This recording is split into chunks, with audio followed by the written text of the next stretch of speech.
रही है वो महत्वपूर्ण नहीं है। डोनाल्ड ट्रंप किस विचार को अब लेके आ रहे हैं ये महत्वपूर्ण है।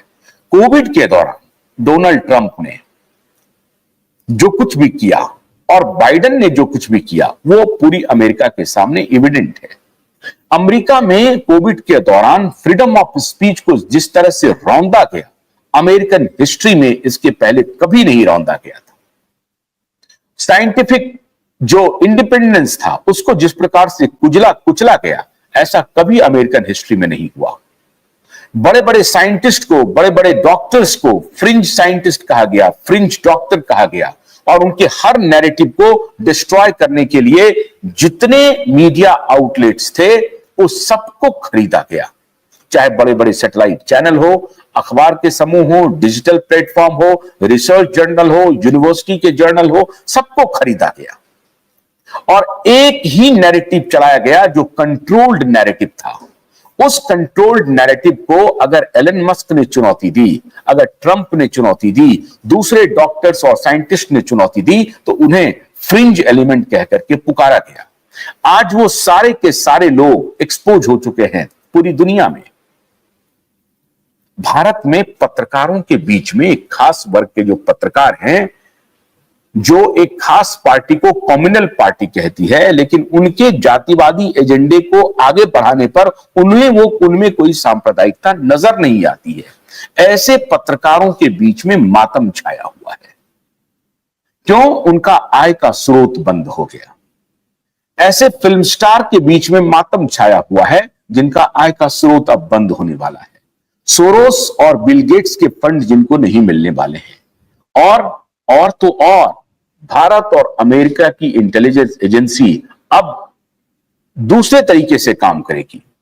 अमेरिका कितना नियंत्रित होता है नए पॉलिटिकल एस्टैब्लिशमेंट से और नई पॉलिटिकल विचारधारा से, ये आने वाले दिनों में देखने को मिलेगा। मैं अभी कोई कंक्लूजन पर नहीं पहुंचता, लेकिन दाऊद इब्राहिम की अगर रीढ़ टूटती हुई आपको दिखे तो आप आश्चर्य मत कीजिएगा। दाऊद इब्राहिम सिर्फ ऐसा मत समझिए कि वो सिर्फ ड्रग का सप्लायर है, वो सिर्फ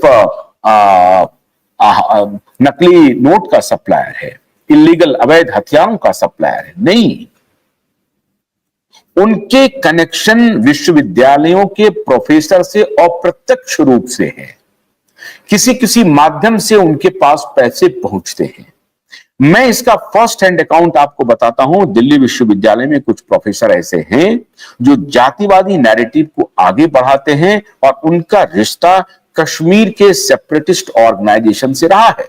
और कश्मीर के सेपरेटिस्ट ऑर्गेनाइजेशन को फंडिंग कहां से होती है ये सबको विदित है।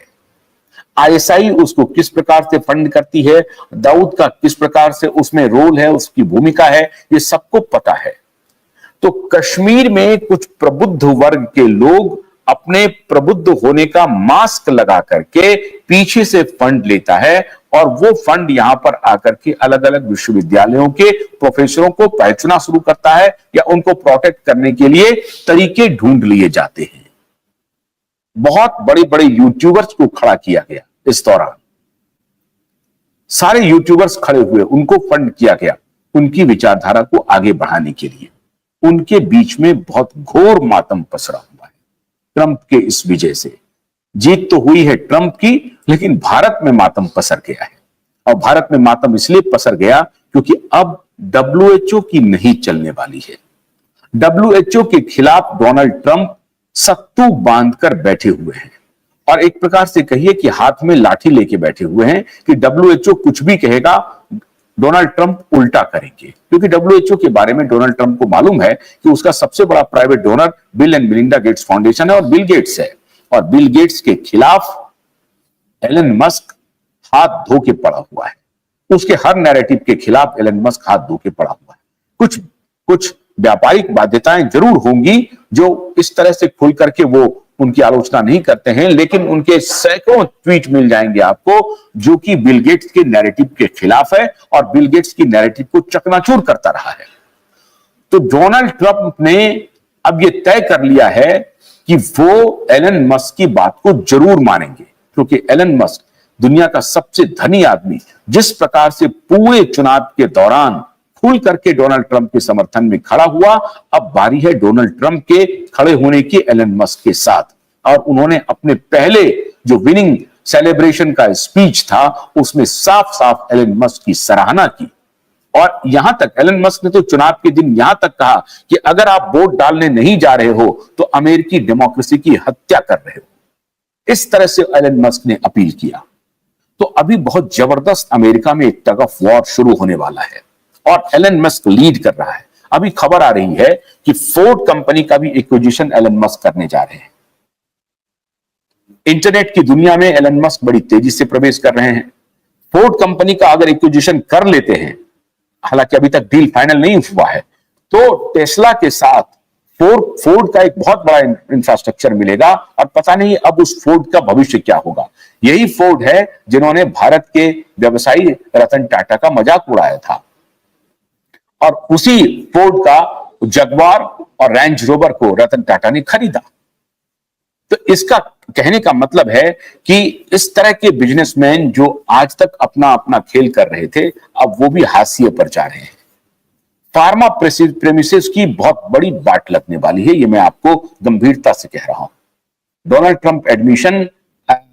ट्रंप एडमिनिस्ट्रेशन जो है वो फार्मा प्रेमिसेस को किसी भी सूरत में बर्दाश्त करने के लिए तैयार नहीं है, और इसके खिलाफ एलन मस्क बड़ी मजबूती से खड़ा है। एलन मस्क ने पूरी तरह से ऐलान कर दिया है, उनका ये जो क्लाइमेट का एजेंडा था गेट्स का, क्लाइमेट के खिलाफ एलन मस्क खड़े हैं। एलन मस्क ये जो जबरदस्ती बूटी लगवाने का जो धंधा चल रहा था उसके खिलाफ एलन मस्क खड़े हैं। कहीं भी जहां पर आपका फ्रीडम ऑफ स्पीच कंप्रोमाइज हो रहा है, एलन मस्क खड़े हो जा रहे हैं। इस प्रकार से आने वाले दिनों में आप देखेंगे कि भारत में एलन मस्क की बहुत बड़ी मौजूदगी होने वाली है, और वो सारी संस्थाएं जो बैकडोर से भारत के एडमिनिस्ट्रेशन को कंट्रोल कर रही थी, चाहे वो वर्ल्ड बैंक हो, चाहे वो WHO हो या UNO हो, इन तीनों संस्थाओं में भारत अपनी एक अलग पहचान बनाएगी, क्योंकि इस बार उनके साथ एक स्वाभाविक दोस्त भी रहेंगे।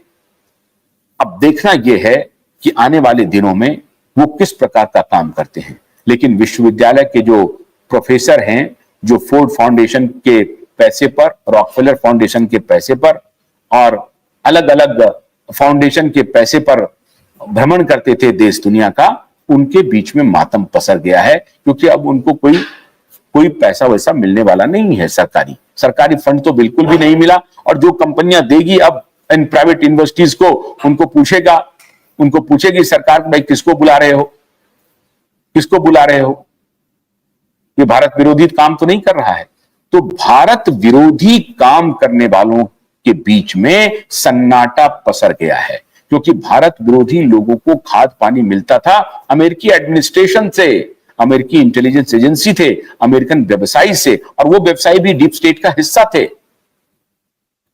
इसलिए उनका जो खाद पानी अब बंद हो गया है, तो बड़ी ही तड़प उनके अंदर चल रही है, और घबरा रहे हैं, परेशान हो रहे हैं कि अब क्या करेंगे। हमको याद आ रहा है एक वाकया 2014 का, मई का महीना था। जवाहरलाल नेहरू विश्वविद्यालय के किसी प्रोफेसर के साथ में बैठा हुआ था, और जैसे ही ये रिजल्ट आया मोदी की जीत की, वो इतने विचलित हो गए, ऐसा लग रहा था कि उनको करंट लग गया है। और वो कह रहे थे कि बार बार कह रहे थे, आप लोगों को नहीं मालूम है क्या होने वाला है।